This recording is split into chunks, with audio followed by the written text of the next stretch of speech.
Well, employees aren't happy about being forced to get vaccinated against coronavirus, and they are using the courts to fight against their employers. Yahoo Finance's Alexis Keenan is here with those details. Hi, Alexis. Hi, Kristen. So this is a federal case in Texas. A federal judge there dismissed a case that was brought by 117 hospital workers who were suspended without pay by Houston Methodist Hospital System.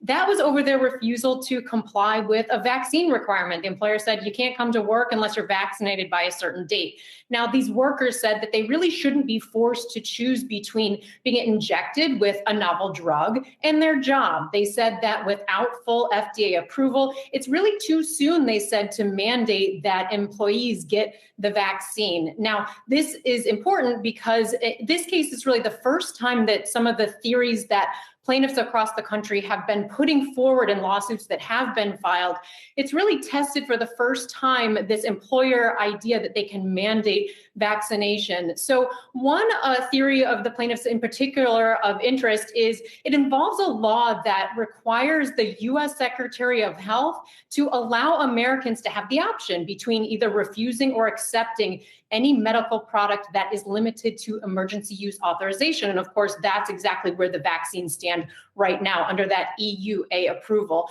Now, the question there is whether the law could extend then to private companies. Now, while this Texas court said, no, it cannot, its ruling is not really binding on other jurisdictions. So there's still room for it to be tested, but it is an uphill battle.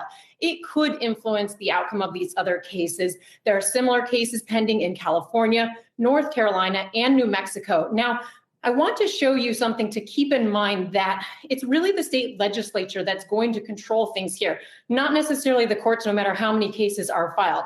Now, the law in each state and each locality, that's what's going to rule. So I'm going to show you some images here that show the breakdown of private businesses in states that have changed the way that they're going to apply vaccine mandates. Now, in Alabama, Florida, Iowa, Montana, and Texas, those are the states where private businesses cannot require customers to prove vaccination.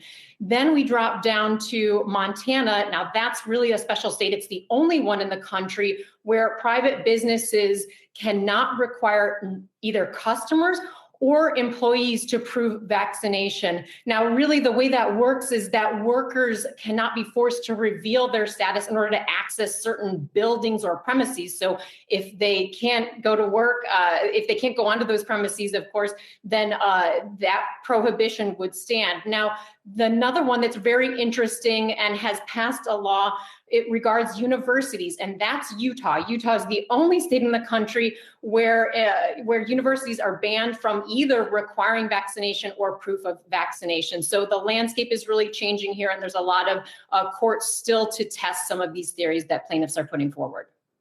Absolutely. And I can only imagine how many more of these lawsuits that we will definitely be hearing about in the future as more and more employers are making some of those requirements of their employees. Thanks so much, Yahoo Finance's Alexis Keenan, with the details on that story.